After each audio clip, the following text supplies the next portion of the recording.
क्या देखिए गुरु जी, मैं काफी दिन से आपसे बात करूंगा करूंगा बोल रहा हूँ, कर ही नहीं पा रहा हूँ। नहीं, बहुत पता अच्छा नहीं हिम्मत स्वप्न था। हाँ। किसी धार्मिक स्थल पर आप बैठे हो, आपकी पूरे जटा बटा बन गए, और मैं आपको पहचान नहीं पा रहा था। पहचानता हुआ मुझे कोई नहीं पा रहा है गुरु जी, सबके सब मतलब 90% लोग मुझको पहचान ही नहीं पा रहे हैं अभी। और फिर साधना भी चल रही थी आपकी, किसी पहाड़ की झरने के नीचे बैठे हो, है ना। लगता है यही होने वाला लग रहा है गुरु जी। पता नहीं क्या ऐसा देखा हमने।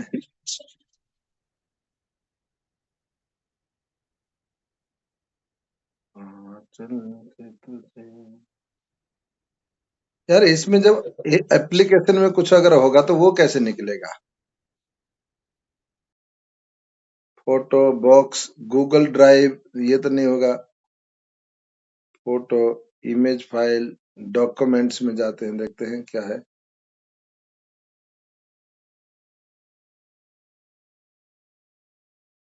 नहीं, इसमें भी नहीं आ रहा है।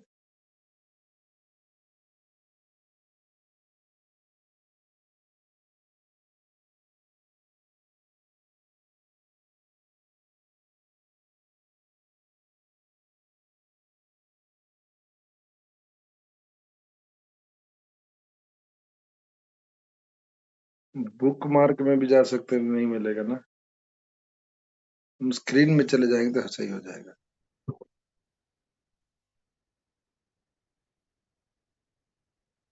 चलो, कोई बात नहीं।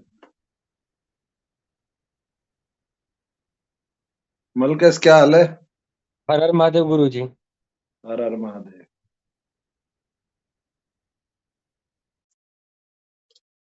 थोड़ा सा इसको ऐसे करना पड़ेगा।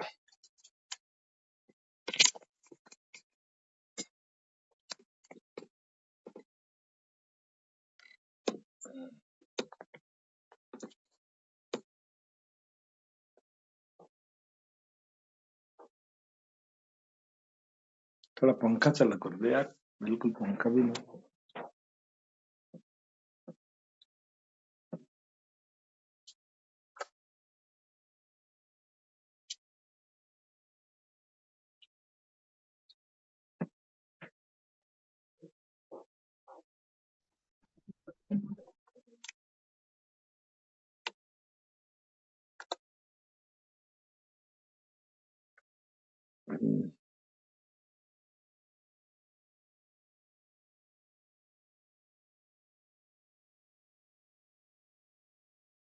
चलो, आप सभी लोगों ने बना दिए ना चार्ट?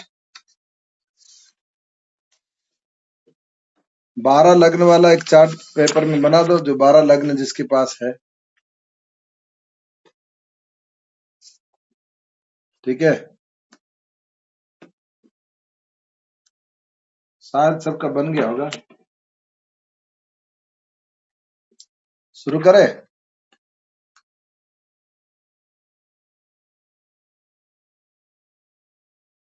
भाई, कोई तो जी बोलो। गुरु जी।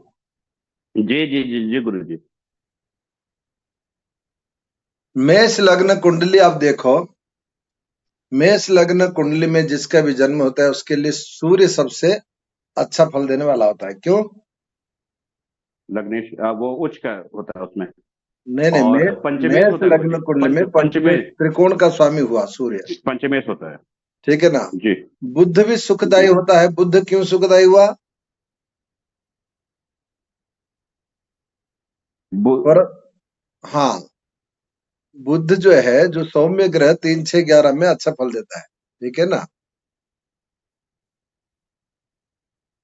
तो आवाज नहीं आ रही है। मेष लग्न कुंडली में जो कहते हैं ना, सौम्य ग्रह, ना पाप न शुभ, 3, 6, 11 में अच्छा फल देते हैं। सूर्य भी 3, 6, 11 में अच्छा फल देता है। क्या? तो तीसरा जी और छठे भाव का स्वामी हुआ ना बुध, जी गुरु जी। मेष लग्न कुंडली में। लेकिन वो सूर्य से उतना ज्यादा नहीं रहेगा, हाँ सूर्य हाँ। से कम रहेगा फल उसका। ठीक है ना। और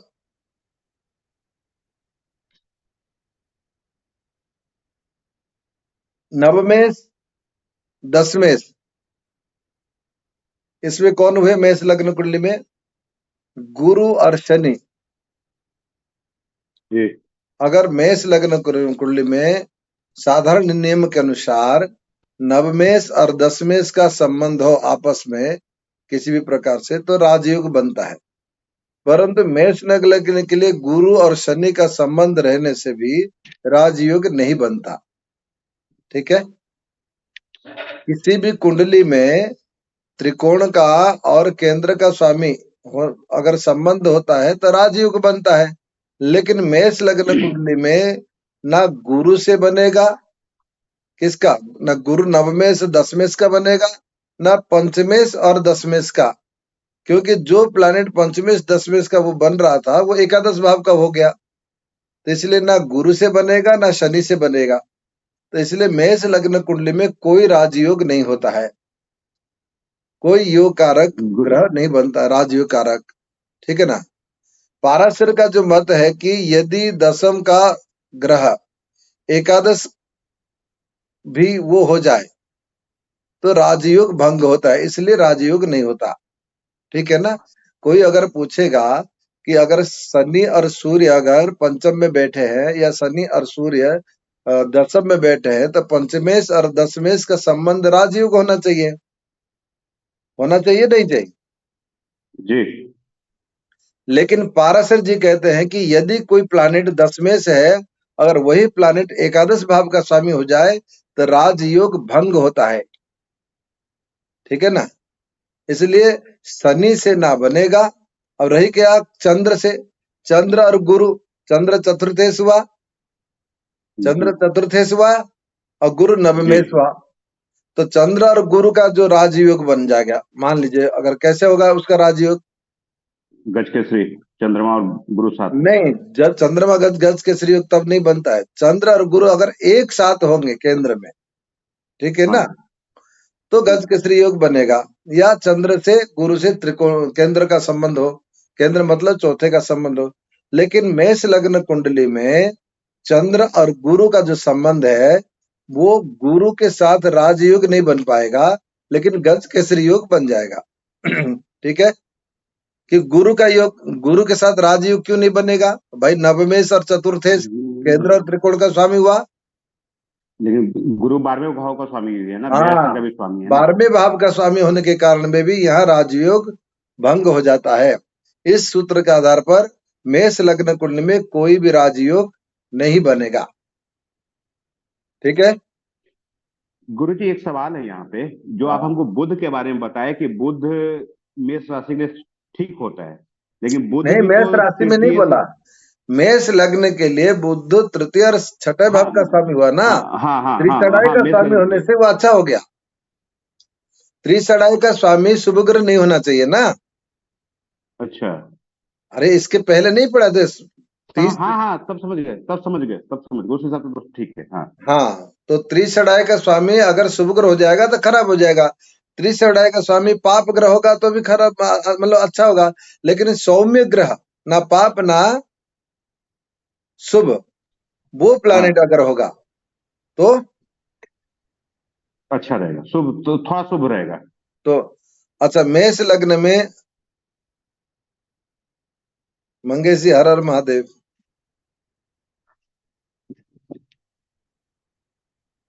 शायद जुड़ गए क्या आज?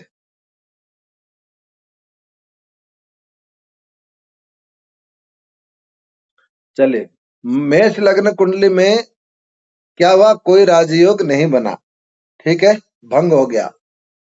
और गुरु दशम स्थान का होना, गुरु दशम स्थान में होना इस लग्न वाले के लिए शुभ नहीं होगा। क्यों?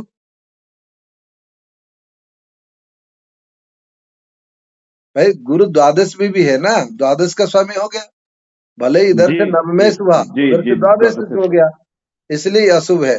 कारण गुरु दशम स्थान में, और गुरु दशम स्थान में अगर हो जाए मेष लग्न कुंडली में, कहोगे नवमेश दशम में है, भाई दशम में पहुंच गए तो क्या हो जाएगा?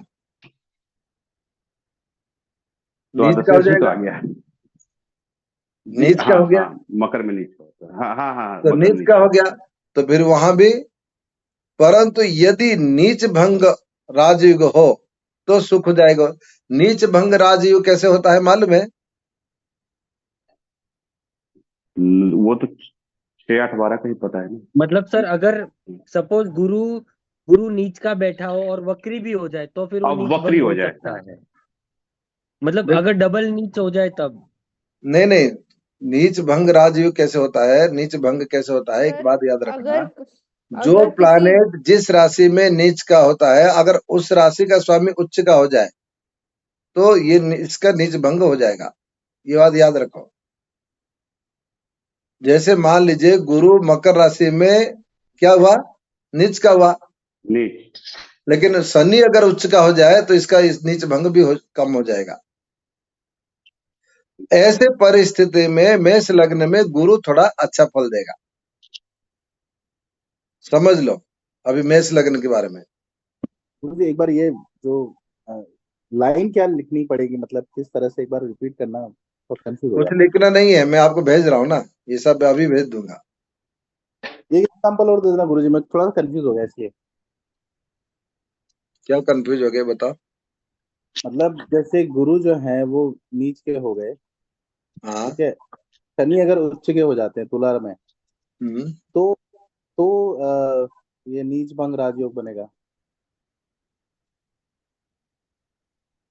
हाँ, अगर सर देखिए मनीष जी, अगर ठीक। गुरु मकर में बैठा हुआ है और जो उसके हमने समय भेजा मेष देखो, लग्न हमने की जो है। भेजा देखो, पढ़ो, अच्छा लिखने की जरूरत नहीं है। अच्छा, ओके। ठीक है, ये हो गया। अब आज मेरी कुंडली डिस्कस कर रहे हैं क्या गुरुजी? नहीं, आज मेष लग्न की डिस्कस कर रहे हैं। हाँ मेरी ही है। अब आप समझो।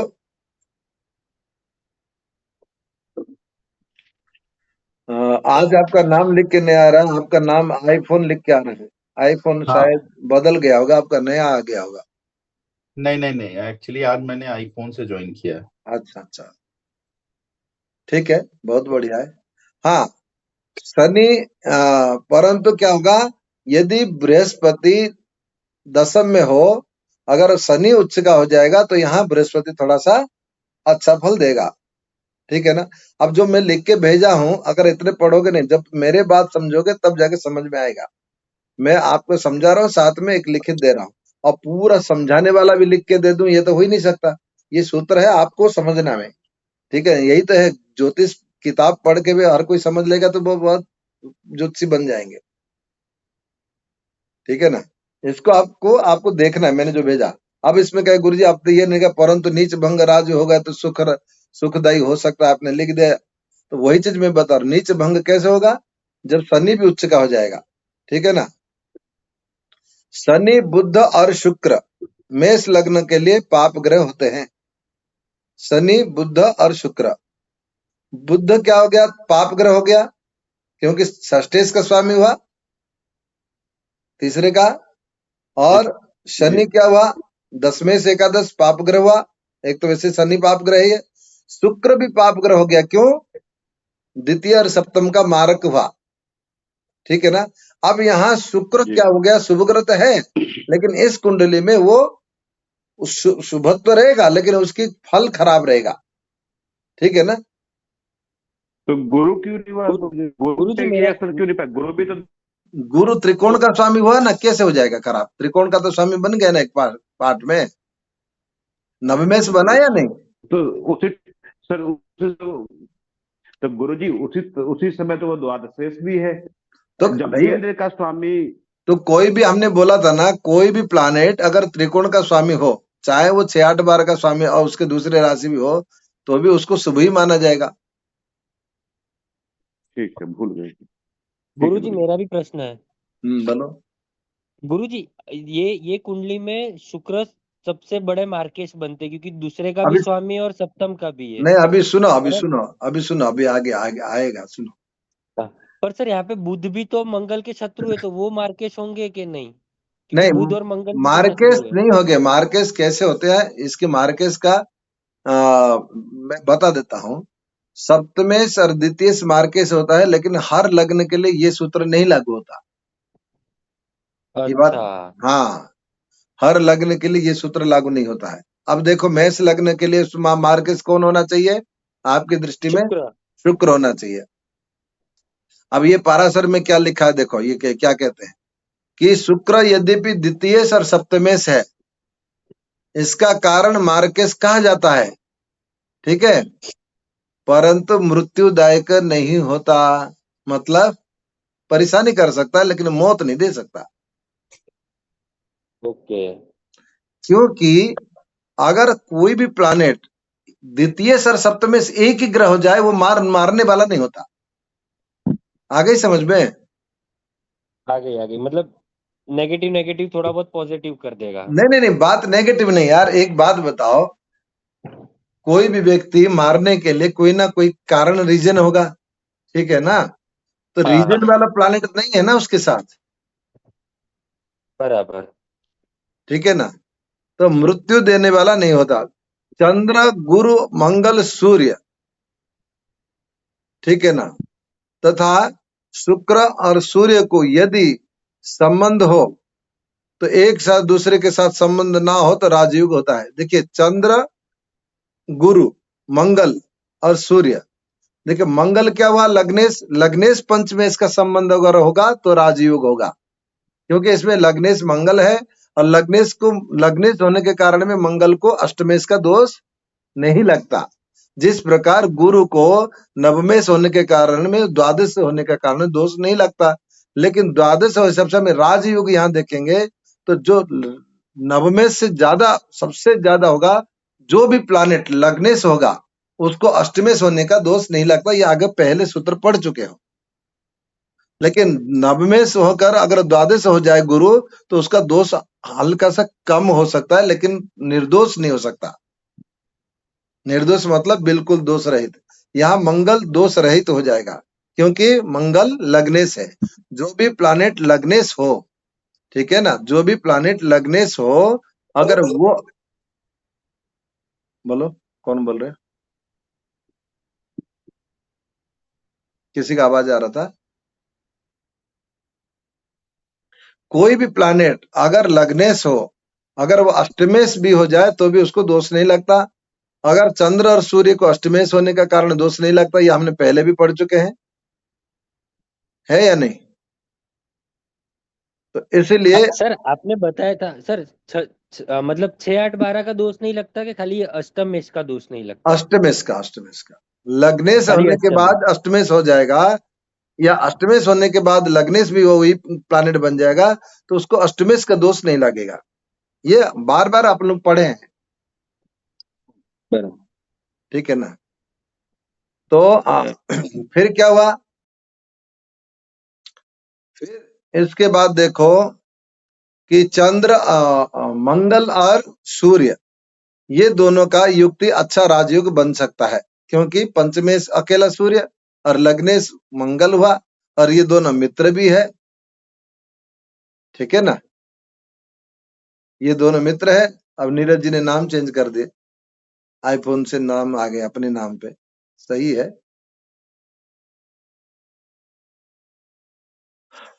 जी। और मेष लग्न वाले के लिए मंगल अष्टमेश होने पर भी, देखो ये लिखा ना, मेष लग्न के लिए मंगल अष्टमेश होने पर भी अनिष्टकारी नहीं होता।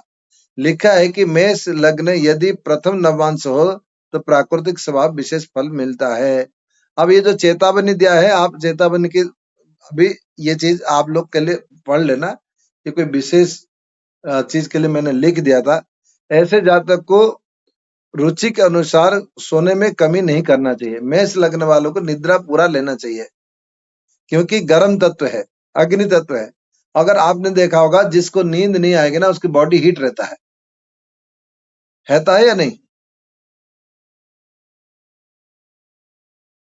जिसको नींद नहीं आती है उसकी बॉडी ज्यादा हीट रहता है।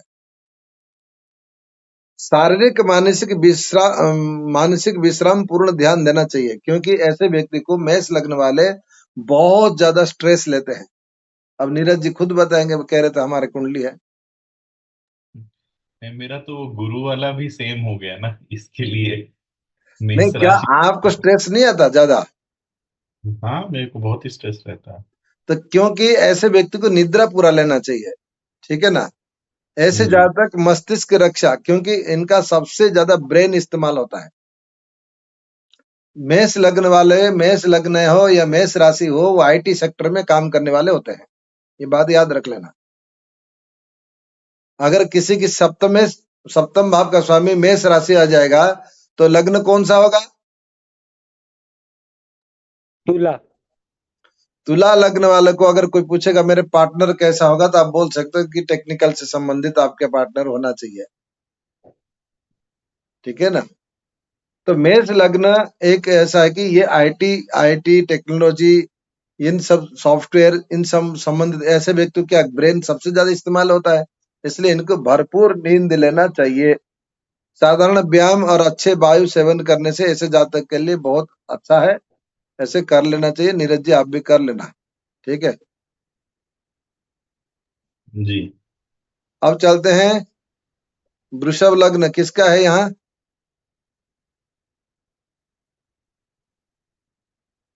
मेरा गुरुजी। हाँ, वृषभ लग्न जातक के लिए शनि बहुत उत्तम फल देने वाला होता है। क्यों? मलकेश बताओ। सर क्योंकि नवमेश और दशमेश का मालिक हो जाता है। बस केंद्र और नहीं, अब ये ना बोला कर नवेश में, सीधा बोलना केंद्र और त्रिकोण का केंद्र स्वामी। और त्रिकोण का मालिक। हाँ, केंद्र और त्रिकोण का स्वामी होने से शनि नवे, अच्छा यहाँ देख पढ़ लिया क्या? शनि नवेश और दशमेश होने के से स्वयं नहीं नहीं राजयोग देने गुरुजी, वाला। मैंने नहीं पढ़ा हिंदी, मेरे को कहाँ आती है मैंने इतना भेजा ही पढ़ना। नहीं, मैंने भेजा ही नहीं, कहाँ पढ़ोगे। हाँ। अच्छी बात है, बहुत अच्छा, गुड। तो शनि नवमेश और दशमेश होने के कारण में ये राजयोग जैसा फल देने वाला है। इसी प्रकार सूर्य भी शुभ फल देने वाला होता है। क्यों?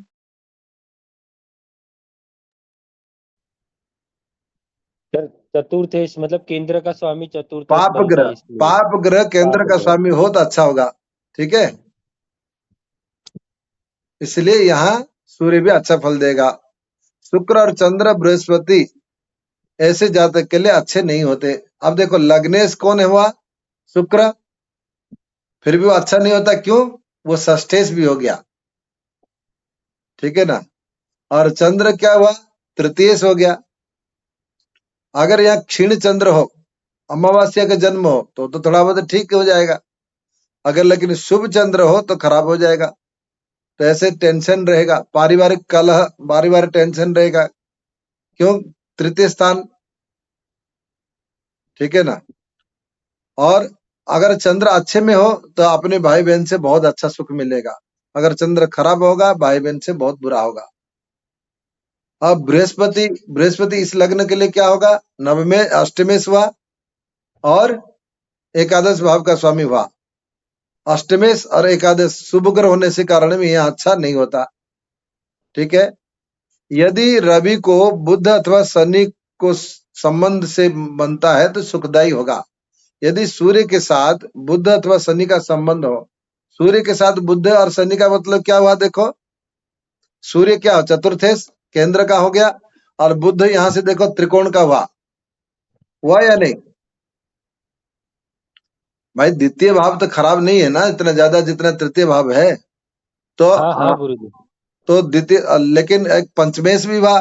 पंचमेश और चतुर्थेश यानी केंद्र त्रिकोण का, रवि और शुक्र का, अथवा रवि अथवा शनि का। यहाँ सूर्य और शनि क्या हुआ? शनि केंद्र त्रिकोण का भी है और साथ में इधर से भी एक केंद्र त्रिकोण का योग बनाता है। देखो डबल राजयोग हो जाएगा। बन गया या नहीं? सुबोध जी दिमाग लगाओ। जी गुरु जी, समझ गए इस बात को। चतुर्थ भाव का स्वामी हुआ केंद्र का, उधर से एक नवमेश हुआ, जी गुरु जी, समझ गए इस बात को। और वैसे शनि राजयोग है, योग कारक के साथ योग कारक, डबल योग राजयोग बन जाएगा। इसलिए तो वृषभ लग्न वाले वाह होते हैं, बहुत बहुत अच्छे लाइफ जीते हैं, लग्जरी सी जीते हैं।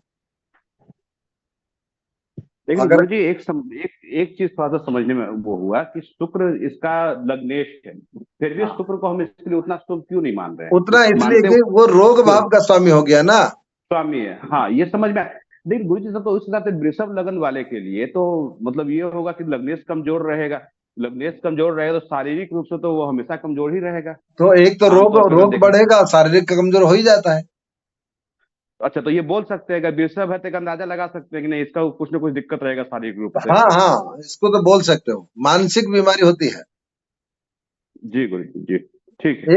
एक डरावनी बीमारी होती है। डरावनी मतलब जैसे कि भूत प्रेत, ये सब डरावनी बीमारी जो होती है ना, जी ये भी आते हैं। जी गुरु जी। ठीक है। और ऐसे जातक के लिए बृहस्पति मार्केश होता है। अब देखो यहाँ मार्केश कौन है? मलकेश देखा जाए तो मंगल और बुध, और लेकिन बुध त्रिकोण होने के जी कारण में मार्केश नहीं हुआ। और मार्केश कभी भी द्वादश भाव का स्वामी हो जाए तो भी मार्केश नहीं होता, ये बात याद रखना। भाई मार्केश को मार्क तो हानि कर दिया, फिर मार्केश नहीं होगा। जी फिर यहाँ अष्टमेश, अष्टमेश क्यों हुआ? लग्नेश का परम शत्रु। अच्छा, मंगल शुक्र क्या है? मंगल और शुक्र आपस में शत्रु नहीं, सम में आता है ना, सम में आते हैं ना, शत्रु में नहीं आते। अरे भाई मंगल शुक्र का तो प्रेम योग बनाता है ना।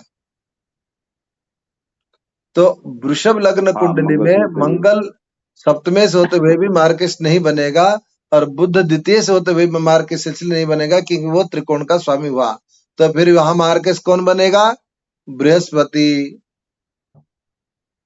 चंद्र और शुक्र को मार्केश होता है, लेकिन वो निर्बल होता है। चंद्र और शुक्र को भी मार्केश, याद रखना, वृषभ लग्न कुंडली में शुक्र भी कभी भी मार्केश बन सकता है। लग्न ही व्यक्ति को मार देता है। जो सुसाइड मामला आते हैं अधिकतर वृषभ लग्न में आते हैं। स्वयं आत्महत्या करने वाले ये वृषभ लग्न में आते हैं।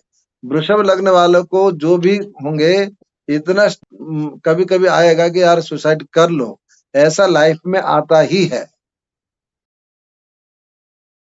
अब कविता जी नहीं बोलना आता है या नहीं आता, मन में कभी आया हो क्या कविता? हाँ जी, आता है। ये क्यों होता है। क्यों गुरु जी ऐसा? हाँ मानसिक प्रॉब्लम। सुसाइड का रीजन ये होता है मतलब हाँ काफी लोग। हाँ, अगर जिसका लग्नेश मार्केश बन जाएगा वो सुसाइड करने वाले हो जाते हैं अधिकतर। भाई लग्ने मतलब क्या है? शरीर, शरीर शरीर को मारता है। ठीक है ना? गुरुजी ये नहीं समझ में आया, ये क्यों ऐसा टेंडेंसी होगा? देखो वृषभ लग्न कुंडली में शुक्र कभी कभी मार्केश होता है, ये पाराशर जी कहते हैं। इसलिए कहते हैं कि ये सस्टेस भी है। ठीक है ना? और दूसरी बात यह है कि वृषभ लग्न कुंडली में जब गुरु मार्केश होता है तो गुरु और शुक्र ये दोनों की लड़ाई होती है। और जिसकी गुरु मार्केश होगा, किसी की कुंडली में देखना वृषभ लग्न वाले गुरु मार्केश होगा, वो अल्पायु तब होता है जब उसका होता है, और लंबी दीर्घायु में शुक्र मार्केश करेगा। लेकिन कभी कभी ऐसा भी हो जाता है शुक्र अल्पायु में मार्केश कर देता है। इसलिए होता है कि वो सस्टेस के साथ संबंध होता है ना? सस्टेस लग्न का लग्न शत्रु स्थान में जाना मतलब क्या है? अपने शरीर की शत्रुता देखना। तो अपने मन के काम नहीं हुआ, फिर व्यक्ति कदम उठा लेता। अच्छा ऐसे जी जातक को छाती और कंठ जनित रोग प्राय होते हैं, सीने से संबंधित या गले से संबंधित। गर्म तथा रोगनदार भोजन हानिकारक है। रोगनदार भोजन जानते क्या कहते हैं? ज्यादा मसाला वसाला खाना या बहुत ज्यादा गर्म खाना। भोजन के परिणाम विशेष ध्यान रखना चाहिए। बहुत ज्यादा खाएंगे तो बीमारी हो जाएंगे। ऐसे हजम शक्ति कम रहता है, पाचक शक्ति इनका। उत्तेजना देने वाले या जल्दीबाजी में काम करना सर्वदा बच के रहना चाहिए। इसलिए क्या? क्योंकि वृषभ लग्न वालों को बहुत उत्तेज आता है, बहुत क्रोध आता है। क्रोध आएगा तो किसी को मिटा के रखेगा। अगर आप देखना, कभी बैल की लड़ाई देखा आपने? दोनों बैल की लड़ाई, अरे आजकल वायरल वीडियो आता है, अब देखना, दो बैल की लड़ाई करके शोरूम, पता नहीं कार वार सब पलटा देते हैं। हाँ, जी। वो वृषभ है, बहुत ताकत होता है जब उनकी। वो जो चेन्नई में होते हैं ना, वो बुल का जो एक फेस्टिवल होता है वैसे। ठीक है ना। ऐसे जातकों को समय अनुसार अपना कार्य का निर्भयता रूप से करना चाहिए और सदा उपयोगी हो। व्यायाम तो इत्यादि थोड़ा बहुत कर लेना चाहिए। मानसिक तनाव रहता है वृषभ लग्न वालों को। शुक्र षष्ठेश के साथ संबंध हो। अच्छा कविता जी, आपको कोई कर्ज तो नहीं है ना? नहीं गुरुजी। चलो अच्छी बात है। और थोड़ा भोजन व पानी सही व्यवस्था कर लेना, ज्यादा मसाला हाँ जी, वसाला नहीं खाना। खा ही नहीं पाती हूँ गुरुजी। और गले में प्रॉब्लम तो नहीं है? हाँ, टॉन्सिल्स का हमेशा है जिंदगी ये भर। वृषभ लग्न के लिए होता है, ये बात याद रख लेना। मिथुन लग्न किसका है? शायद प्रतिभा है क्या मिथुन लग्न? जी गुरुजी। मिथुन लग्न वाले के लिए शुक्र सबसे अच्छा फल ग्रह देने वाला है, सबसे अच्छा। सूर्य, चंद्र और मंगल अनिष्टकारी होते हैं, इसलिए पन्ना, माणिक और मूंगा नहीं पहनना चाहिए। आप बोल सकते हो किसी मिथुन लग्न वालों को, अगर कोई पहना देता है, भाई आपको नहीं पहनना चाहिए, अनिष्टकारी, आपके लग्न के अनिष्टकारी प्लानिट है। क्यों? मिथुन लग्न के द्वितीय भाव का चंद्रमा हुआ और मंगल क्या हुआ? षष्ठेश एकादशेश रोग भाव का स्वामी, और सूर्य क्या हुआ? तृतीय भाव का। तो त्रिषणाय का कभी भी रत्न नहीं पहनाना, कभी भी, ठीक है ना। शुक्र और बुध के संबंध हो तो भाग्य में उन्नति होता है। शुक्र और बुध एक साथ हो तो बहुत अच्छा होता है। अगर मिथुन लग्न कुंडली में बुध बहुत कमजोर हो जाए तो भी उसको बलवान करना चाहिए, क्योंकि विचार क्षमता बुध से ही है, और लग्नेश भी बन गया वो। गुरुजी पर यहाँ पे तो भाग्य का स्वामी शनि है, तो फिर शुक्र बुध से कैसे भाग्य का उदय होगा? हाँ, आप बोले ना कि शुक्र बुध साथ में हो जाए तो बहुत भाग्यशाली होता है, पर सर देखो, यहाँ पे तो भाग्य का स्वामी शनि है। हाँ हाँ, ऐसे नहीं होता। आप देख लो, थोड़ा सा और दिमाग लगा लो। क्यों? चार्ट को देखो, मैं बोल रहा हूं उसमें ना जाओ, मैं जिस प्लानिट पे बोल रहा हूँ उस प्लानिट को देखो कहाँ कहाँ है स्वामी। शुक्र पंचमेश है,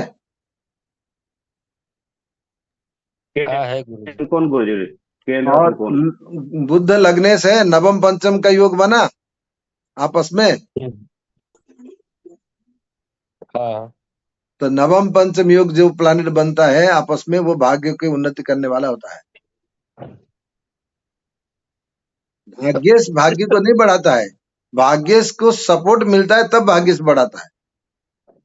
भाग्य अकेला नहीं फलता है, इसलिए भाग्य को या तो हमेशा बलवान करो या भाग्य को सपोर्टिंग प्लानेट हमेशा याद रखो। दो रत्न हमेशा कोई ना कोई पहनाना चाहिए। पंचमेश, अगर मान लीजिए आप नवम भाव का फल ले रहे हो, तो नवमेश और पंचमेश का ये ना पहन के लग्नेश और नवम का पहना दो। अगर पंचम भाव का फल ले रहे हो, पंचमेश और लग्नेश का, लेकिन हमेशा लग्न का रत्न तो पहनना ही चाहिए। तो गुरुजी तब यहाँ पे अगर मैं वापस वृषभ लग्न का चार्ट पे जाऊं तो सेम सिचुएशन वहां भी बनता था, कैसे? क्योंकि वृषभ शुक्र हो गया लग्न का स्वामी, पंचम भाव में बुध उसका स्वामी हुआ। और अच्छा, आप बोल सकते, कुछ डिफरेंट नहीं आ रहा था आपको? नहीं डिफरेंस है। जैसे कि अगर मिथुन लग्न में देखूं तो द्वादश का स्वामी शुक्र होता है, लेकिन नवम पंचम के बेसिस पे आप बोल रहे हैं बुध और शुक्र। तो वही उसी वही कह रहा तरीके हूँ से ना, इसका नवम पंचम, उसका नवम पंचम कोई डिफरेंट नहीं है। उसका नवम पंचम में ये है जो शुक्र उसका षष्ठेश भी बनता है। देखो, बुद्ध जो है केंद्र का मालिक हुआ ना दोनों। मिथुन में। हाँ, हाँ और दोनों केंद्र का और त्रिकोण का स्वामी हुआ। हाँ लेकिन वृषभ लग्न कुंडली में बुध केंद्र का बना ना शुक्र केंद्र का बना, हाँ ये सही है। तो फिर थोड़ा सा पूरा माइंड लगाओ इसे क्यों हुआ, तो आप समझ में आ जाएगा। और क्या है, यदि केतु के द्वितीय सप्तम अथवा द्वादश में चंद्रमा हो, केतु से द्वितीय सप्तम द्वादश में चंद्रमा के साथ रहने से केतु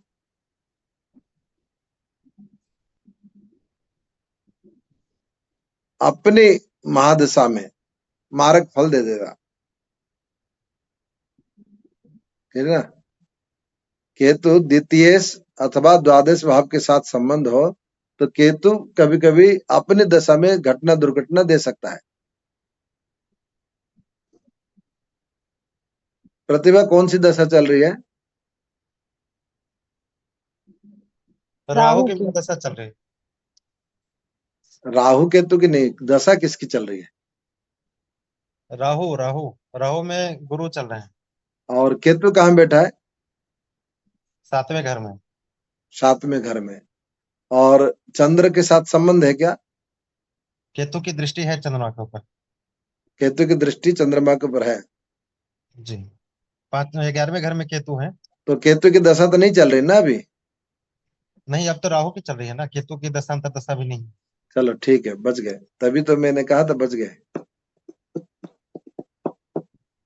ये वाला जो आपने सूत्र बताया गुरुजी सभी के लिए हाँ एप्लीकेबल हाँ, है। ये सभी कुंडली के लिए है, ये व्यक्तिगत नहीं देखना, ठीक है ना। इसलिए तो मैं बता रहा हूँ, ये फलित का बेसिक का सबसे मेन है कि आप सभी कुंडली के लिए। इससे आप प्लैनेट की सिचुएशन के आधार पर आप प्रेडिक्शन निकाल सकते हो। गुरुजी हाँ, एक छोटा सा क्वेश्चन है मेष पूछो। लगन का, आपने जो अभी भेजा है ग्रुप में, तो वो मैं पढ़ रहा था, मैं लेट से ज्वाइन किया हूँ। आप बोले कि गुरु का अगर नीच भंग योग हो जाता है तो गुरु अच्छा फल देंगे 10वें घर में नीच के होने के बाद। नीच भंग योग कैसे होगा गुरु का? कैसे होता है नीच भंग? नीच भंग में मतलब कि अपने कोई स्वराशि ग्रह जो है अगर जो ग्रह जिस राशि में नीच का होता है उसकी राशि में अथवा वो ग्रह अगर उच्च का हो जाए तो नीच भंग हो जाता है। और दृष्टि संबंध हो तो, जैसे शनि अगर गुरु को देखे तो ऐसे खराब ही हो जाएगा फिर शनि गुरु को नहीं, देखेंगे तो। शनि उच्च का है क्या? नहीं, शनि तो उच्च के तो होंगे ही नहीं, गुरु को देख ही नहीं पाएंगे वो शनि नहीं उच्च होगा को। ना, फिर तो उच्च का शनि मतलब तुला का शनि होना हाँ चाहिए। मतलब 7वें घर में शनि हो तब। नहीं होगा ना। तो आप नीच भंग का मतलब है कि अगर शनि उच्च का हो जाए तो गुरु को थोड़ा सा बल मिल जाएगा। जिस राशि में जो ग्रह नीच का होता है उस राशि का स्वामी अगर उच्च होता है तो उसका भी उच्च का फल मिल जाता है, उसका नीच भंग हो जाता है, उसका नीचत्व नहीं रहता है। यहाँ ऐसे पोजीशन में गुरु अच्छा फल देगा, ठीक है ना। गुरुदेव एक प्रश्न मेरा भी है। टाइम देखो, जो मैं क्रॉस कर रहा हूं तो उसको लास्ट में पूछना। हाँ बोलो करण। ये पूछ रहे हैं मिथुन लग्न की कुंडली में शनि भाग्येश हुए और अष्टमेश हुए जाकर के किसी की मेष राशि में नीच के होकर के गुरु के साथ बैठ गए, तब क्या करेंगे ऐसी स्थिति में? शनि भाग्येश होकर नीच को होके गुरु के साथ बैठ गए, हाँ तो क्या हो गया? एकादशेश में, एकादश भाव में, तो ऐसी स्थिति में क्या राजयोग कारक होंगे? क्यों होगा? वही पूछ रहे हैं। भाई शनि इसमें राजयोग कारक कैसे बन जाएगा? भाग्येश है ना नवम भाव का स्वामी। हाँ, तो नवम भाव का स्वामी अगर केंद्र त्रिकोण का स्वामी केंद्र में हो तभी होगा ना, वो तो एकादश में पहुंचा दे रहे हो तुम। जी जी जी जी, ठीक ठीक ठीक, समझ गया। पूरा इस चीज को थोड़ा सा ऊपर ऊपर नहीं जाना चाहिए, ठीक है ना। जी जी। यदि गुरुजी, राहु वो केतु बृहस्पति के साथ होकर, सुनो मिथुन लग्न में, मतलब गुरुजी एक छोटा सा प्रश्न फिर आप, मतलब राजयोग तभी बनेगा जब केंद्र और त्रिकोण का स्वामी केंद्र और त्रिकोण में ही कोई भी भाव में बैठा हो तभी। बिल्कुल, इससे अधिक नहीं। अच्छा, मतलब 11वें में बैठे, 12वें में बैठे, के कहीं पे भी बैठे, फिर वो राजयोग नहीं बनता है। अगर योग कारक बल हो गए, जैसे कि शनि वृषभ लग्न कुंडली में केंद्र त्रिकोण का स्वामी हुआ, शनि अच्छा है ना, योग कारक है। लेकिन वो योग कारक अगर उसी स्थान में बैठ जाएगा तो अच्छा फल देगा। अगर कोई खराब स्थान में चला गया तो उससे भी देखो कि वो अपने स्थान से कितने स्थान पे गया। कहीं अपने स्थान से पंचम में भी गया तो आप क्या बोलोगे, योग कारक प्लैनेट वो अपने स्थान से पंचम मूल त्रिकोण से, अपने मूल त्रिकोण से वो पंचम में गया है, तो इसलिए ये योग कारक तो है, लेकिन वो फलाने भाव में जाने के कारण में थोड़ा बहुत उतना खराब माना गया, लेकिन उतना नहीं होगा जितना अपने स्थान से पंचम में गया। जैसे कि वृषभ लग्न कुंडली है, वृषभ लग्न कुंडली में दसम भाव का स्वामी कौन हुआ, कुंभ राशि, ठीक है ना।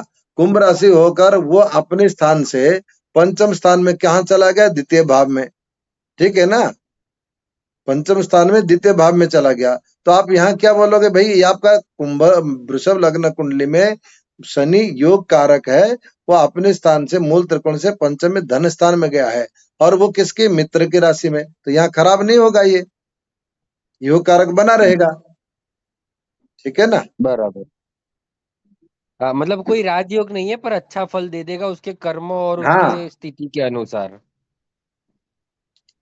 यदि राहु मिथुन लग्न कुंडली में यदि राहु बृहस्पति के साथ होकर द्वितीय स्थान पर हो, ठीक है ना, तो राहु की महादशा में जब बृहस्पति के अंतर आएगा तो बहुत अनिष्ट होगा। है किसी की कुंडली में? नहीं, होना भी नहीं चाहिए। यदि राहु बृहस्पति के साथ द्वितीय भाव में हो मिथुन लग्न कुंडली में, तो बृहस्पति की महादशा में राहु के अंतरदशा अथवा राहु की महादशा में बृहस्पति के अंतरदशा जब आएगा वो अनिष्ट होगा। अनिष्ट मतलब कुछ नुकसान होगा, ठीक है।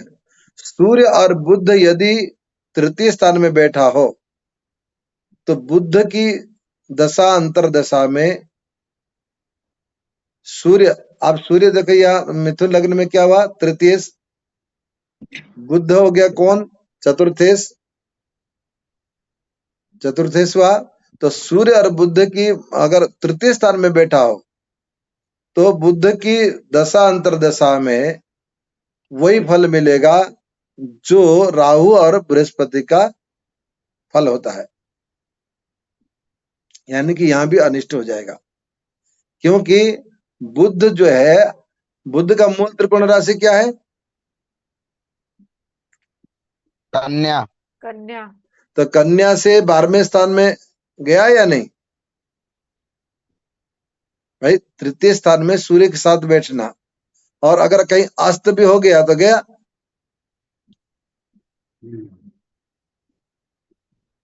ऐसे जातक को कार्य निपुण, हाँ, एक मिनट, बुध और सूर्य, अगर सूर्य के साथ बैठा हो कहाँ, तृतीय स्थान में, अगर अस्त हो जाए तो खराब हो जाएगा, अगर अस्त ना हो तो अच्छा हो जाएगा, ठीक है, ये बात ध्यान तो रखना। गुरुदेव अपनी अपनी दशा अंतरदशा में नष्ट का ही रहेंगे, सूर्य बुध की अंतरदशा जब आएगी तब। नहीं, अपनी महादशा में अगर अस्त हो जाएगा बुध तो खराब हो जाएगा, लेकिन बुध अस्त नहीं हुआ है तो अच्छा हो जाएगा, अच्छा हो जाए, ठीक। हाँ, कोई काम बनने वाला हो तो बन जाएगा। यदि राहु की महादशा में, ठीक है ना, किसी की कुंड मतलब मिथुन लग्न कुंडली हो,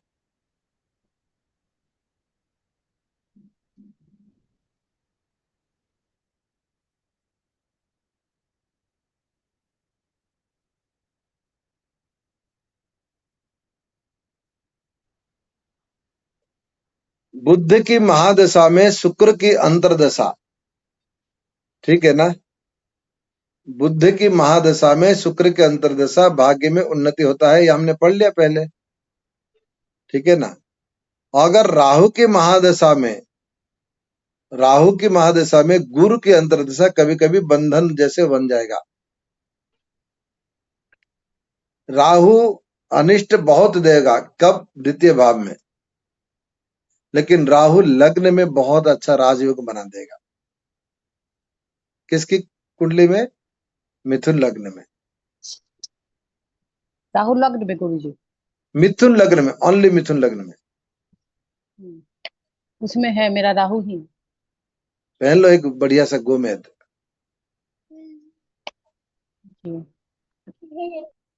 ठीक है ना। राहु मृत्यु नहीं देता है, ठीक है ना, इस कुंडली में। अच्छा, ऐसे जातकों को बीमारी क्या क्या होती है आप सुन लेना। ऐसे जातकों को फेफड़े और नर्वस सिस्टम में रोगी प्राय होते हैं। है किसी प्रतिभा होता तो नहीं? फेफड़े और नर्वस सिस्टम मतलब न्यूरो प्रॉब्लम। नहीं गुरुजी, मुझे सिर्फ कोल्ड और ये वाला साइनस का प्रॉब्लम। तो वो भी तो है। इस कारण में स्वच्छ वायु और उत्तेजना देने वाले क्रियाओं से बच के रहना चाहिए। गर्म वस्त्र का प्रयोग बहुत ज्यादा ना करे, है ना। जो चमकीला अमकीला पहन लेते ना, जो गर्मियों में भी पार्टी वार्टी में, स्किन प्रॉब्लम आ सकता है उससे।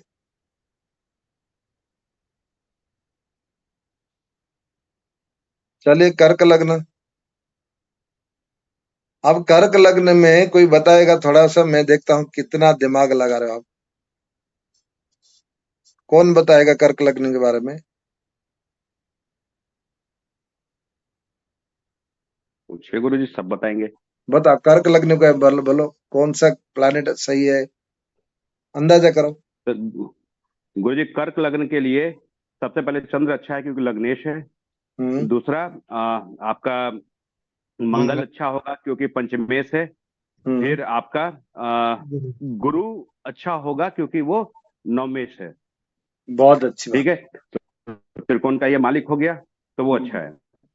उसके अलावा खराब प्लेनेट में अगर हम गिनती करेंगे तो बुध हो सकता है, बुध होगा क्योंकि बुध आपका 12वें घर का और तृतीयेश है और द्वादशेश है, दोनों ही खराब घर के स्वामी हैं।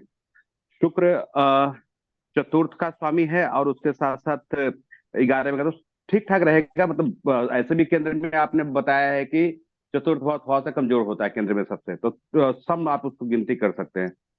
फिर शनि अष्टमेश है और सप्तमेश है, तो ये भी थोड़ा खराब ही रहेगा। मार्केश हो जाएगा ना सर ये तो इसमें। देखो कितना अच्छी बात बताया उन्होंने। कर्क लग्न जाते के लिए चंद्रमा लग्न से होने से कारण अच्छा है। मंगल 10वें और 5वें होने के कारण में ये राजयोग कारक देने वाला फल है, उत्तम फल देने वाला है। और मंगल के बाद गुरु भी उत्तम फल देने वाला है क्योंकि गुरु का लग्नस्थ अथवा नवमस्थ भी बहुत सुखदायी है। गुरु मंगल में संबंध होने से और उत्तम राजयोग बनता है। क्यों? क्योंकि कर्क लग्न में गुरु और मंगल भाग्य का और साथ साथ में त्रिकोण का, ठीक है ना। और अच्छा योगा। शुक्र शनि बुध इस कुंडली के लिए अनिष्टकारी है। सूर्य मारक का स्वामी होते हुए भी मारकेश नहीं होता, ठीक है ना। सूर्य मारक का स्वामी होते हुए भी प्राय मृत्युकारी नहीं होता है। बुध और शुक्र को मारकत्व का प्राप्त होने पर मार्केश प्रबल बल हो जाता है। बुध और शुक्र को इस कुंडली में मार्केश का बल सबसे ज्यादा लगेगा। चंद्र लग्नेश होने के कारण में शुभ है। गुरु चंद्र अगर इस कुंडली में एक साथ बैठा है सबसे अच्छा गजकेसरी योग बनेगा, ठीक है ना। ये आपको पूरा प्लानिट समझ में आ गया लग्न का? जी गुरुजी, एक गुरुजी चीज मेरा प्रश्न है। बोलो।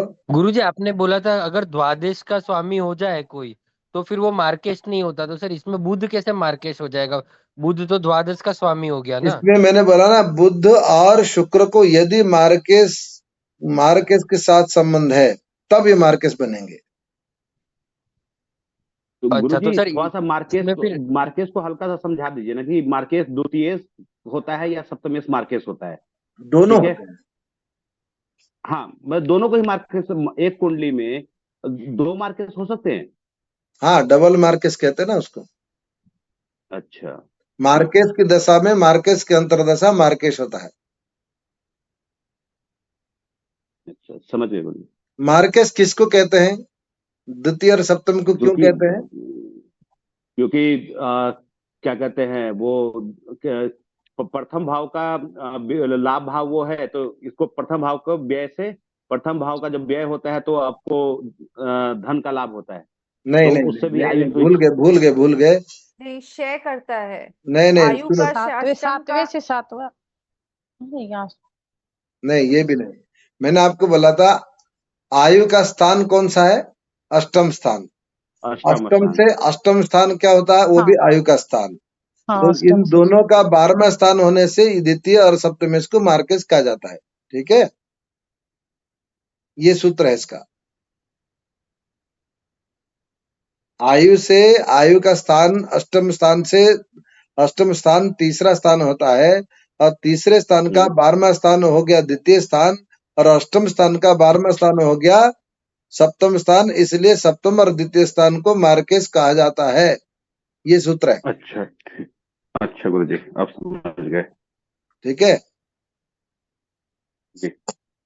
तो कर्क लग्न कुंडली में यदि बुध और शुक्र का संबंध द्वितीय से अगर सप्तमेश के साथ हो जाए तो ये स्वयं मार्केस को हटाकर स्वयं मार्केस बन जाएंगे। ठीक है ना? क्योंकि बुध और कौन सा गुरु जी? शुक्र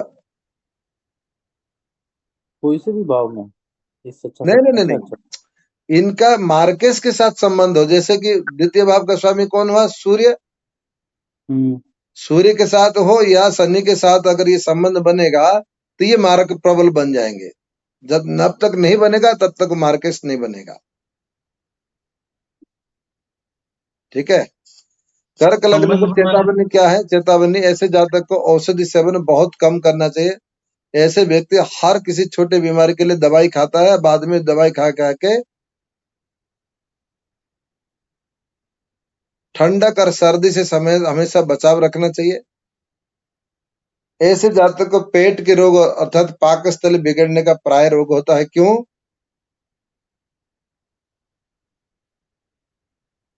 मंगल पंचमेश। ठीक है ना? भारी भोजन नहीं करना चाहिए, चित्त की शांति रखे, टेंशन से बच के रहे।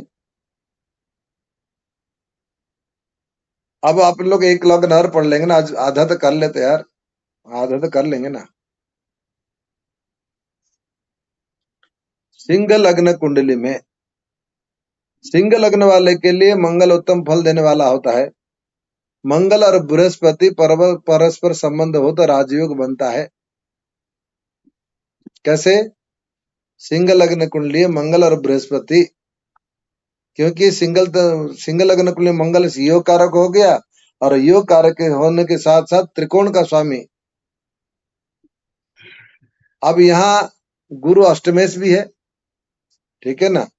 लेकिन यहाँ क्या कि हमने आपको बोला ना, कोई भी योग कारक के साथ अगर कोई और त्रिकोण जुड़ जाएगा तो और डबल योग बन जाएगा, उसको तो राजयोग बन जाएगा। बृहस्पति और शुक्र के योग से उत्तम फल नहीं मिलेगा। क्योंकि क्यों नहीं मिलेगा? बृहस्पति और शुक्र, भाई बृहस्पति क्या हुआ? अष्टमेश भी है, और शुक्र तृतीय से है। तो इन दोनों का योग युक्ति हो तो कोई अच्छा नहीं होगा। ठीक है ना?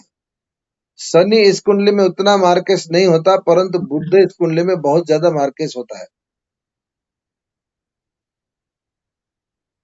ठीक है, क्या क्या क्या गुरुजी फिर से एक बार बताइए। सिंह लग्न कुंडली के लिए शनि उतना मार्केस नहीं होगा जितना बुध मार्केस हो सकता है। द्वादश ये द्वितीय स्थान में इसलिए ना? द्वितीय स्थान का। जी ठीक है ना? मंगल और शनि द्वादश भाव में होने से शनि की दशा अंतरदशा में ऐसे जातक को वैभव की उन्नति मिलती है। ये देखो कितना अच्छी बात लिखी। मंगल और शनि द्वादश भाव में होने से ये बात एक पॉइंट नोट कर लेना, ये सूत्र याद करने लायक है। मंगल और शनि का संबंध भले अगर दो पाप ग्रह दो केंद्र का होकर अगर ये दोनों द्वादश भाव में बैठ जाए, क्योंकि द्वादश भाव में जो ग्रह भी बैठता है, जो जिस ग्रह के साथ में बैठता है उसकी फल को वृद्धि कर देता है। द्वितीय और द्वादश भाव का कोई फल नहीं होता, ये बात याद रखना। ये जिनके साथ बैठते हैं उनके फल दे देते हैं। अगर ये मंगल के साथ बैठ गया तो राजयोग के कारक के साथ बैठ गया शनि और राजयोग बना देगा, यहाँ दरिद्र योग नहीं बनेगा द्वादश भाव में। क्योंकि अगर ये किसी और भाव में बैठ जाएगा तो थोड़ा बहुत दरिद्र बन जाएगा, क्योंकि दरिद्रता को हानि करना ही राजयोग है। मंगल शनि दरिद्र योग बनता है, लेकिन सिंगल लग्न कुंडली में अगर द्वादश भाव में हो उसके जस्ट अपोजिट हो जाएगा। राहु और केतु मार्केश के साथ हो या मार्केश मारक स्थान में बैठने से कभी कभी ये स्वयं मृत्यु देने वाला हो जाता है। सिंह लग्न कुंडली में यदि राहु और केतु द्वितीय भाव में बैठा हो या मार्केश के साथ संबंध करता हो तो ये राहु भी कभी कभी झटका दे सकता है। संबंध करता हूँ मतलब एक राहु ही राहु बैठा है गुरुदेव, राहु बैठा है। किसका? अरे जो आज कुंडली देख रहे थे आपको भेजा है उसी में। हाँ तो तभी तो वेंटिलेटर में है। हाँ, इसका राहु का दशा भी चल रहा है गुरुदेव। बस बोल देना राहु की दशा तक कुछ नहीं होना। अच्छा, और शनि का अंतर चल रहा है गुरुदेव। अरे ये तो बहुत नवंबर तक, नवंबर। चलो बृहस्पति और हाँ क्या बोले नीरज जी? संबंध मतलब एक दूसरे का दृष्टि संबंध, एक दूसरे के साथ बैठना, एक दूसरे का राशि परिवर्तन होना, एक दूसरे एक भाव में देखते रहना, मतलब संबंध बनना चाहिए। हम तुम्हारे तुम हमारे, हम तुमको देख रहे हैं तुम हमको देख रहे हो। एक गाना नहीं, बैठ मेरे पास तुझे देखता रहूं। ये वाला सूत्र लास्ट वाली लाइन अच्छा नोट कर लेता हूँ। हाँ, तू कुछ कहे ना मैं कुछ कहूं। ये तो मियाँ बीवी वाला हो गया। ये स्मिता पटेल का गाना है, मैंने कभी देखा था इसमें राजेश खन्ना के साथ। जी। बृहस्पति और शुक्र एकत्रित होने से राजयोग नहीं होगा इस कुंडली में, ठीक है ना। ऐसे जातक को भी हमेशा बुखार जनित बीमारी से बच के रहना चाहिए, वायरल फीवर से। सिंगल लग्न वालों को अधिक वायरल फीवर होता है कोई सिंगल लग्न यहाँ? लग्न तो नहीं, राशि वाला तो मैं नहीं।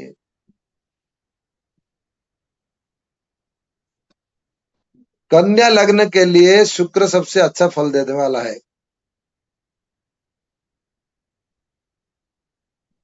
शुभत्व के साथ बुध शुक्र का उत्तम राजयोग बनता है, मतलब अच्छा फल मिलेगा। अगर शुभ स्थिति में बुध शुक्र का कॉम्बिनेशन हो तो अच्छा फल मिलेगा। बुध और शुक्र में संबंध रहने से उत्तम राजयोग बन सकता है। शनि थोड़ा शुभ फल देगा, ज्यादा नहीं देगा, थोड़ा सा, क्योंकि वो पंचमें से हुआ ना शायद जी, इसलिए। चंद्र केतु साथ होकर लग्नगत होने से उत्तम फल मिलेगा। क्यों? चंद्र हो गया एकादश और केतु मतलब एकादश के साथ केतु, हमेशा एक सूत्र याद रखना, कोई भी प्लैनेट एकादश भाव के साथ अगर केतु का संबंध हो तो बहुत धन मिलेगा, बोल देना, ठीक है। एकादश भाव के साथ अगर केतु का संबंध हो जाए तो धनाधन बैठा है गुरुदेव, केतु मंगल बैठे हैं एकादश भाव में। किसका? मेरा मेरा भी गुरुजी धन नहीं है। धन आएगा, चिंता ना करो। वृश्चिक राशि का बैठा हो, अब तो मेरे बुढ़ापा आ वृश्चिक गया राशि गुरुजी, का अब कब मंगल आएगा? केतु। मेरे में 11वें भाव में केतु की दृष्टि है। नहीं, दृष्टि मेरे नहीं तो होना बैठा है उच्च के जी भाग्य प्रतिभा के का भी साथ। मंगल केतु 7वें घर में बैठा हुआ है, 11वें घर में चाहिए। लॉर्ड 7वें है। घर में नहीं भैया, 11वें घर में हो। गुरुजी की बात हो मेरा रही। मेरा मंगल केतु और सूर्य तीनों बैठा है एकादश में। नहीं, आपका लग्न अब तो कौन सा है? मीन लगन है, अब बृहस्पति उसको देख भी रहा है गुरुजी। मीन लगन है मेरा ना। तो गुरुदेव वृश्चिक राशि का मंगल केतु है, मंगल केतु वृश्चिक राशि का। अरे मीन लग्न कुंड नहीं है, केतु जो है एकादश भाव के साथ संबंध करना चाहिए, एकादश से। एकादश से करना चाहिए। हाँ, हाँ तो गुरुदेव कर तो रहा हूँ एकादश मंगल के के साथ, मंगल साथ के साथ। अगर एक केतु बैठ जाए कोई भी कुंडली में तो उसको ज्यादा हाँ धन आएगा। तो सही है ना गुरुदेव, मकर लगन के लिए वृश्चिक राशि का मंगल हो गया और केतु एक साथ हो गया एकादश भाव में। अच्छा, किसका है? तो ये ठीक है, मेरा मकर लगन ना।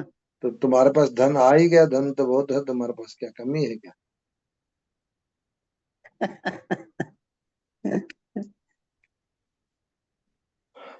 ठीक है। अभी आप गुरुजी आपने बोला कि दृष्टि, पहले आपने बोला था कि संबंध का मतलब दृष्टि होना या किसी भी तरह से रिलेट करना।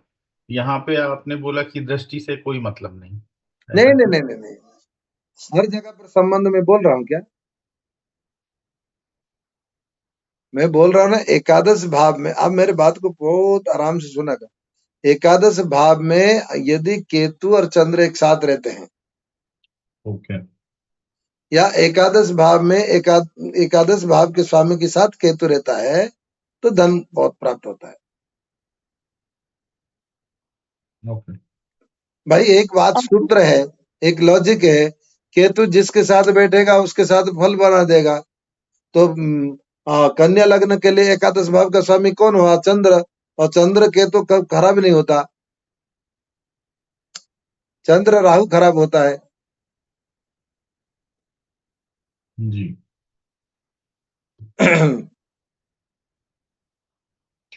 इस कुंडली में शुक्र मार्केश का योग बनता है, परंतु मार्केश नहीं होता। और सूर्य को भी कोई इसमें दिक्कत नहीं है। बृहस्पति चंद्र उत्तम फल कभी नहीं देते इसमें, क्योंकि बृहस्पति तो कन्या लग्न के लिए सप्तमेश हुआ और चंद्र भी एकादश भाव का स्वामी हुआ। लेकिन मंगल चंद्र बृहस्पति सहायक कारक होते हुए भी, ठीक है ना, मंगल चंद्र बृहस्पति, मंगल क्या हुआ इस कुंडली में? एक त्रिकोण बनते, देखो, तीसरा का मंगल और सप्तम का अष्टमी बृहस्पति और एकादश का चंद्र, ये एक त्रिकोण बनते हैं, ठीक है ना। इनका त्रिकोण सहायक होते हैं ये आपस में। शुक्र कभी मार के इसमें बहुत तेजी से हो जाएगा, किसमें? कन्या लग्न के लिए। आप कहोगे देखो कन्या लग्न के लिए शुक्र भाग्य का स्वामी हुआ या नहीं, लेकिन कन्या लग्न के लिए शुक्र मार्केश होता है।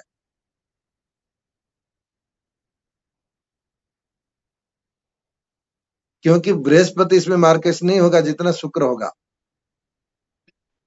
जहां कुंडली में, जिस कुंडली में बृहस्पति मार्केश होता है, ठीक है ना, वहां शुक्र बहुत तेजी से मार्ग बनेगा, ये बात याद रखना। गुरुजी लेकिन आपने तो बोला कि शुक्र इसके लिए अच्छा रहेगा, फर्स्ट में बोला था कन्या किसके के लिए? लिए। हाँ अच्छा तो रहेगा, लेकिन मार्केश भी तो बन रहा है ना, मार्केश का स्वामी नहीं है क्या? मेरा शुक्र का दशा चल रहा, तो कुछ होगा क्या गड़बड़? किसकी चल रही है? डर गई कौन? मेरा मेरा एक था शुक्र का महादशा चल रहा है, कन्या लगन, तो फिर मैं हाँ, मर थोड़ा जाऊंगी शुक्र क्या? का पूजा करा लेना। तो अब एक प्रभु मेरी भी समस्या है। जरूर आपको कोई ना कोई एक झटका लगेगा, थोड़ा पूजा पाठ करा लेना केतु का, ये सॉरी शुक्र का। अभी जो हमारे पिताजी आए थे ना एक बार, तो इनकी शुक्र की दशा का मार्केश का 2 दिन बाकी था। हम लोग जा रहे थे तो एक डकायत लोगों ने गड्ढा खुद के रखे थे, हमको पता चला, गाड़ी के साथ हम लोग गिर गए थे और मेरे को कुछ नहीं आया, उनको ज्यादा चोट लग गया। और जब मैं गुरु जी, बैठा, हाँ तब मेरी तो और समस्या हो गई, क्योंकि मेरा तो शुक्र क्या नाम करके द्वादश में बृहस्पति के साथ सिंह राशि में बैठा है। बैठने दो, क्या दिक्कत है? हमने तो रत्न पहन लिया है, अच्छा है ना, कोई खराब थोड़ी ना है। मार्केट नहीं बनेगा, है मार्केट नहीं बनाएगा। अभी तुम्हारा कौन से आयु शुक्र की दशा चल रही क्या? हमारी चल रही है बुध में चंद्रमा की। तो फिर शुक्र आएगा तो निकाल देना। ठीक है। गुरुजी एक बार मार्केस विचार भी बता देते, क्योंकि आइडिया नहीं है। मार्केस के सारे विचार कल चर्चा करेंगे, लेकिन मार्केस के विचार लास्ट में करना चाहिए था, लेकिन आप कह रहे हो तो कल चर्चा कर लें। ठीक है, ठीक है, जैसे आपकी इच्छा गुरुजी। आज तो हो गया ना टाइम, जी 2 मिनट हो गया। कन्या लग्न तक रुक गए, कल कन्या लग्न से लेकर मीन लग्न तक बता देंगे, फिर आप लोग को उसमें फलित में जाएंगे तो बहुत अच्छा हो जाएगा। ठीक है ना, मार्केस का एक दिन बताएंगे। मार्केस का एक काम करना, मार्केस जिस दिन विचार करेंगे पूरा टाइम लेना पड़ेगा, तब सही होगा। उसमें पूरा मार्केस पे ही चर्चा हो रही होगी। हाँ, लघु पारस्परिक सिद्धांत किसके पास है तो लेकर रख लेना।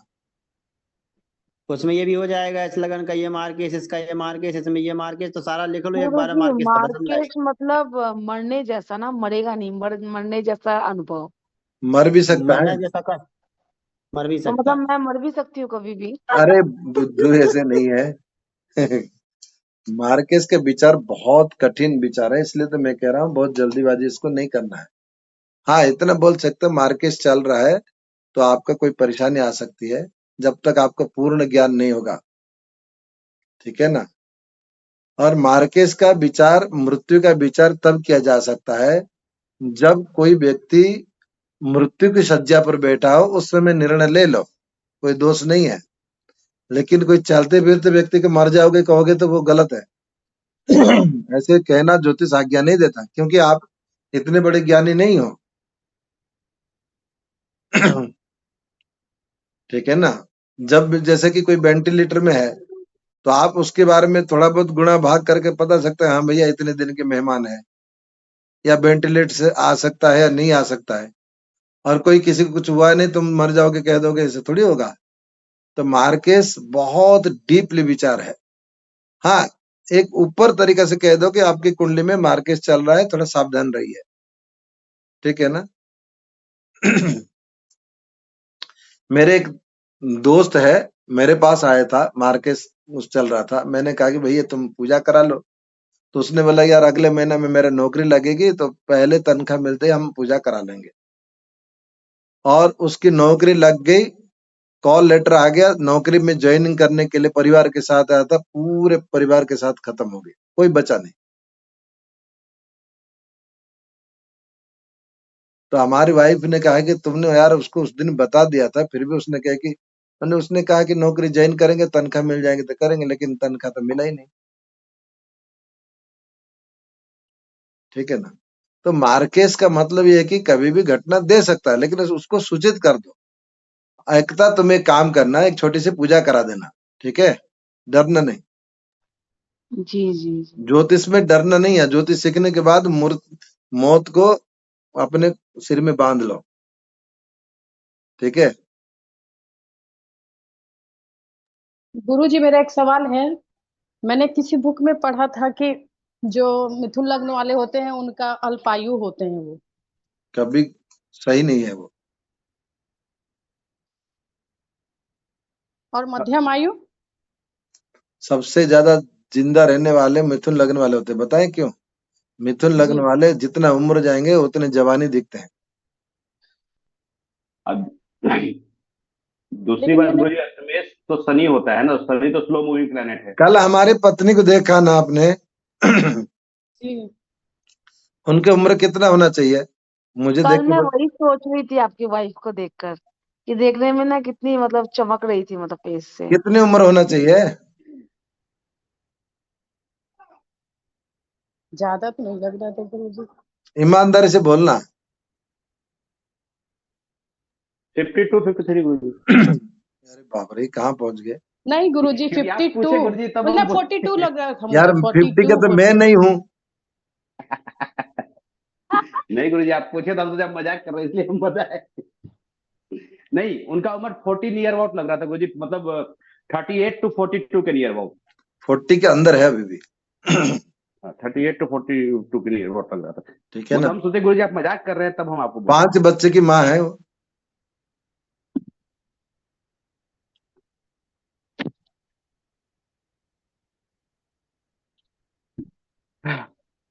एक मिथुन लग्न है, हम भी देख लो।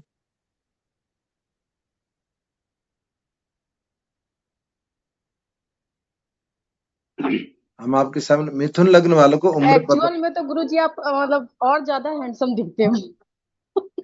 तो वही तो कह रहे हैं, मिथुन लग्न वालों को उम्र पता नहीं चलता। एक बात याद रखना, एक लग्न देखो कर्क लग्न, ठीक है, और एक लग्न मिथुन लग्न, सेम एज को देख लो। यहाँ जो एक होता है ना, यहाँ दाग लगते हैं जो उम्र में, इस जगह पे एक फोल्ड आते हैं, सेम उम्र में देखो वो नहीं आएगा, मिथुन लग्न में नहीं आएगा, कर्क लग्न में ज्यादा आ जाएगा। कर्क लग्न जल्दी बूढ़ा होता है क्या? हाँ, एजेड दिखता। लेकिन कर्क लग्न में बूढ़ा होने के बाद भी उसके अंदर में बूढ़ा होने की उम्र ज्यादा होती है। मतलब समझो, कर्क लग्न जल्दी बुढ़ापा दिखता है लेकिन लंबी आयु जीता है। गुरुजी कर्क मिथुन लग्न वालों के लग्न जल्दी बाल पक जाएंगे, ये बात याद रख लेना। ये कर्क लग्न में अष्टमेश शनि हो गया इसलिए कि लंबी आयु जीता है। और वहीं पे अगर शनि भी बैठे हो तो फिर तो लंबी हो गई सोने बहुत। पे सुहागा। वहीं पे गुरुजी चंद्र बैठा हो तो अष्टमेश और में। अच्छा, और अच्छा, चंद्रमा को अष्टमेश के दोष नहीं लगेगा, लग्न में जाने, लग्नेश होने के कारण में नहीं लगता ना। चलिए, चलो आप गुरुजी आ एक जाओ सभी लास्ट लोग। प्रश्न है प्रभु, एक लास्ट प्रश्न है। मिथुन लग्न की कुंडली में तीसरे भाव का स्वामी और छठवें भाव का स्वामी दोनों उच्च के बैठे हों और उसी की महादशा चल रही हो तो क्या फल कहना चाहिए? तीसरे भाव का स्वामी कौन है? सूर्य। और अष्टम भाव का स्वामी? छठवें भाव का मंगल। मंगल। और अच्छा, दोनों उच्च के हैं। हाँ, तो 3, 6, 11 का उच्च का होता है, पाप ग्रह उच्च का होता है, क्या होता है? शुभ फलदायी होता है। बस ठीक है। जी जी जी। गुरुजी ये सब पढ़ाई से मेरे को एक, ये मेष लग्न की कुंडली में शुक्र मार्केश होता है, ऐसा बोल सकते हैं क्या? नहीं, दूसरे घर का भी स्वामी शुक्र हुआ और सातवें का भी, नहीं, नहीं, तीसरे। नहीं, यहाँ नहीं होगा। ओके, यहाँ पे मतलब ऐसा क्यों? क्योंकि कि 2 मार्केश, एक प्लैनेट होगा तो मार्केश मार्क नहीं मिलता। मार्केश द्वादश भाव का स्वामी होगा तो मार्क नहीं होता। सब लग्न के अलग अलग, कल पढ़ लेंगे, कल नहीं सोमवार को पढ़ेंगे मार्केश के बारे में, ठीक है? नहीं वो तो ठीक है, आप आज जो पढ़े ना कि दूसरे भाव का स्वामी और नहीं, सप्तम नहीं, भाव। ये सारे सूत्र, ये मार्केश विचार कहाँ से किया जाता है, ये इसका सूत्र है, लेकिन यही मार्केश हो जाते ये नहीं है। ओके, ठीक, ठीक है ना? मार्केश का बहुत लंबी विचार है। चलिए खोल लो जी, सब आ जाओ।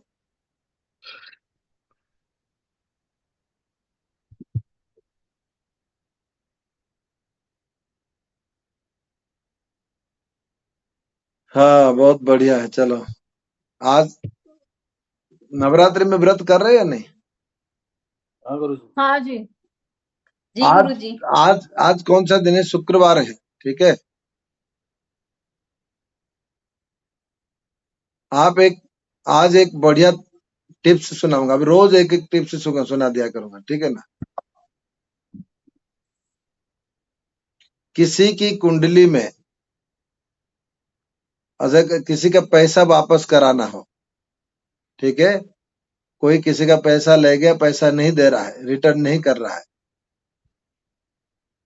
तो दुर्गा सप्तशती में एक मंत्र है, ज्ञानिनाम अपि चेतांसी देवी भगवती हिसा बलादा कृष्य मोहाय महामाय प्रेक्षति, ठीक है ना? ये मंत्र को आप उसको बोलो कि दुर्गा सप्तशती से संपुट लगा के पाठ कर लो, उसके पैसा आ जाएगा। और आप लोग गारंटी ले लो, अगर कोई करने वाला होगा तो कर लोगे, तो आप फिर बोलो कि भाई हमें 10% चाहिए, ठीक है? मैंने एक व्यक्ति का 1 करोड़ का 10% कितना होता है? 10 लाख 10 लाख। मुझे मिला था।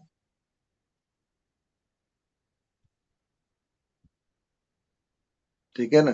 गुरुजी, अगर किसी को प्रॉपर्टी सेल करना है और 2 साल से साल भर से प्रॉपर्टी सेल नहीं हो रहा है, तो उसके लिए क्या उपाय बता सकते हैं? प्रॉपर्टी सेल नहीं हो रही है तो उसके सबसे मूल कारण है, देखो पहले उसकी कुंडली में देखो कि प्रॉपर्टी बिकने का योग आ रहा है या नहीं। तो प्रॉपर्टी बिकने का कहां से देखोगे? 7वें घर से। क्यों? थर्ड हाउस से। नहीं बता, क्यों क्यों? अब देखो रिया ने सही बताया, रिया ने सही बताया।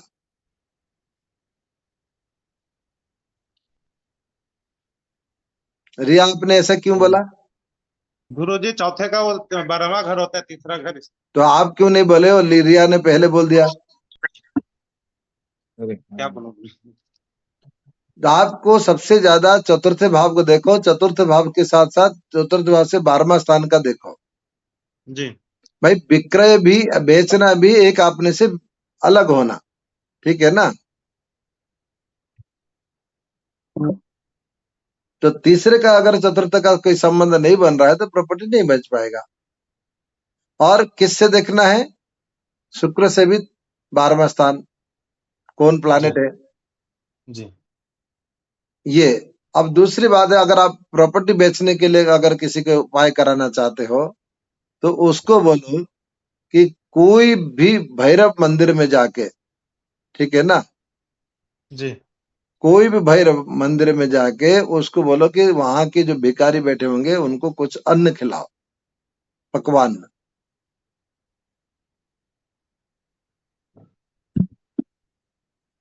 ठीक है, तो प्रॉपर्टी बिक जाएगी।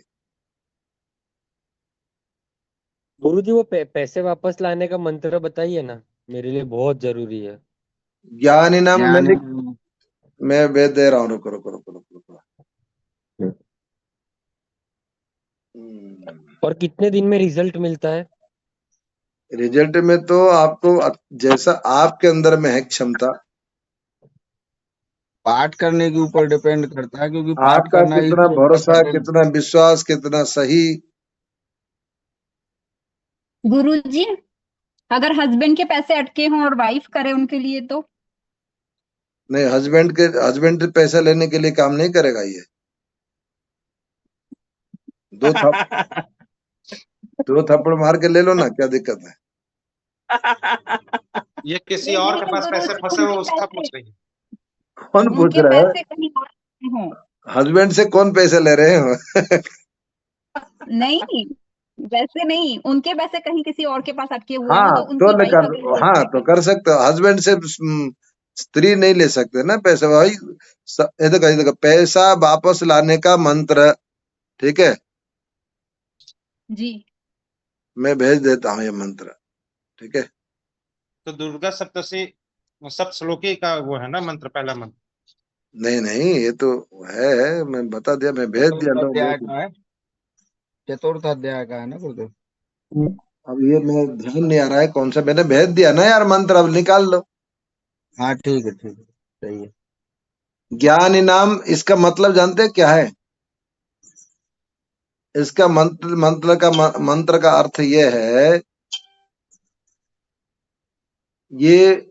ये मंत्र क्यों हुआ, इसका थोड़ा बहुत कहानी सुन लो तो आपको समझ में आ जाएगा। अच्छा, इसमें बॉडी बिल्डर कौन है? जिम मैन कोई है? गुरुजी या तो ज्योतिष कर सकते हैं या तो बॉडी बिल्डिंग कर सकते हैं, क्योंकि अगर बुद्धि करनी है तो बॉडी बिल्डिंग नहीं होगी। नहीं क्या नहीं बात है? नहीं, क्या ये बात है ये किसने कहा? जी। अच्छा एक बात है, जिम मैन कौन है मेरे को बताओ पहले। है गुरुजी। अच्छा सुनो, एक बात है, अब बड़ी अच्छा, मजा वाली बात बता रहा हूँ, आप सुन लेना, बहुत अच्छी बात है। ये मंत्र का कारण क्या है सुन लो पहले। एक हुआ क्या है कि मधु कैटभ, ठीक है ना, ये बहुत बड़े राक्षस थे, इनसे कोई नहीं जीत पा रहा था, ठीक है ना। तो मधु और कैटभ ये भगवान विष्णु के कान से ही निकले थे, अब भगवान विष्णु और उनसे युद्ध करते करते 5 वर्ष सहस्राणी बाहु प्रहरण विभु, इनके 5,000 वर्ष से युद्ध करते करते करते फिर भी नहीं उससे जीत पाए। ठीक है, अब आध्यात्मिक शास्त्र में जाओगे तो इसके लिए बहुत बड़ी बात है, वो मैं नहीं बताऊंगा, पहले मंत्र का कहानी सुन लो। तब उन्होंने कहा कि हम कैसे क्या करेंगे। वो एक भाई लड़ता है तो दूसरे भाई आके आराम कर लेता है, फिर दूसरे भाई आ जाता है, फिर दूसरा आराम कर लेता है, और लड़ने वाला इधर भगवान विष्णु अकेले है। तो यार तुम दोनों बारी बारी से लड़ रहे हो तो मुझे भी तो थोड़ा रेस्ट दो। तो मधु कहते ठीक है, थोड़े से रेस्ट ले लो फिर आओ। अब भगवान विष्णु रेस्ट क्या लेने गए तो उन्होंने दिमाग में आया कि यार इनसे लड़े कैसे। तो उन्होंने माँ भगवती की प्रार्थना करी।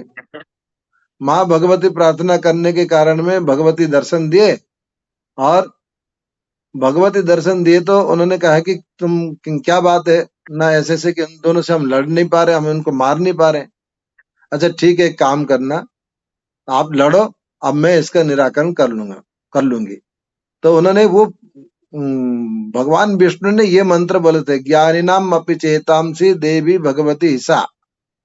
हे माँ भगवती, आप अच्छे अच्छे ज्ञानियों को भी दिमाग घुमा देते हो, ये तो मूड है, ये दोनों, इनके दिमाग घुमा दो ताकि मेरे जैसा ही काम कर ले। ठीक है ना। तो ये मंत्र उन्होंने बोले थे, ज्ञानिनम अपि चेतांसी देवी भगवती सा बलादा कृष्ण मोहाय, ऐसा मोहित कर दो, है ना, बलादा कृष्ण माया महामाया प्रेक्षित, हे महामाये आप इतना कृपा कर दो। तो महामाया ने कहा कि ठीक है तथास्तु। अब क्या हुआ, जब फिर भगवान विष्णु गए लड़ने के लिए, जब लड़ने के लिए गए तो बोले कि आ गए, हमने कहा हाँ आ गए, चलो फिर लड़ते हैं। और लड़ते समय ऊपर में माँ भगवती बड़ी सुंदर बढ़िया दिव्य सुंदर लड़की जैसे, क्या कहते तिरछी नजर, वो सब कुछ महामाया है उनकी, तो कुछ भी करे, वो ऊपर से देख रहे हैं। तो बार बार इशारा जो है उधर भगवान विष्णु देख रहे हैं। तो वो दोनों महिषासुर भी ऊपर देखा था, यार बहुत बढ़िया सुंदर लड़की है। अब उसी समय में भगवान विष्णु ने कहा, भाई तुम दोनों बहुत अच्छा लड़ रहे हो, मानना पड़ेगा तुम्हारा युद्ध कौशल, मांग लो मुझे कुछ वरदान। तो वो दोनों बॉडी बिल्डर थे, ठीक है ना।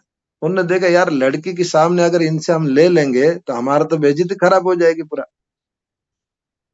तो ऊपर देखा तो बहुत सुंदर लड़की है और बॉडी तो है इनके पास, बढ़िया ताकतवर है। तब भगवान विष्णु ने कहा, अरे यार तुम हारे हुए भी होते, हमको क्या था, हमसे तुम मांग लो, हमसे कोई भी तुम वरदान मांग लो, हम तुमको देने के लिए तैयार है। क्योंकि उधर उनका दृष्टि पड़ गया, लड़के के सामने ऑफेंडेड ना हो जाए, उन्होंने ये बात बोल दी। तो भगवान विष्णु ने तुरंत वरदान मांगा, आओ तुम दोनों मेरे चक्र के माध्यम से कट जाओ, तुम्हारा मृत्यु मैं चाहता हूं। तो वरदान तो दे दिए थे। तो उसने भगवान विष्णु ने मधु और कैटव को अपने जांग में रख के सुदर्शन से काट लिए। समझ में आ गया बॉडी बिल्डर हो? तो कभी भी आप देखना, हमने 1-2 बार जगह पे गए थे, एक कौन सी वो जिम में जो मशीन चलती है ट्रेड, और ऐसे रील भी आता है, देखना कोई अगर अच्छे लड़की को अगर एक्सरसाइज करने आ जाते हैं वो गिर पड़ते हैं वो ट्रेड में चलते चलते। तो ये होता है जीवन में। तो ये पुराण में भी बात लिखी है, मैं नहीं कह रहा हूं, ये पुराण में भी मधु कैटव। तो ये जो मंत्र है, इस मंत्र का अर्थ है कि आप किसी के भी चित्त घुमा सकते हो, अपने अनुरूप बना सकते हो। भाई जो पैसा लिया है आपका, उसको दिमाग घूम जाएगा मुझे इनका पैसा देना है भैया, तो वो हो गया, दे देगा। अगर जिसको नहीं देना होगा, गुरुजी संकल्प में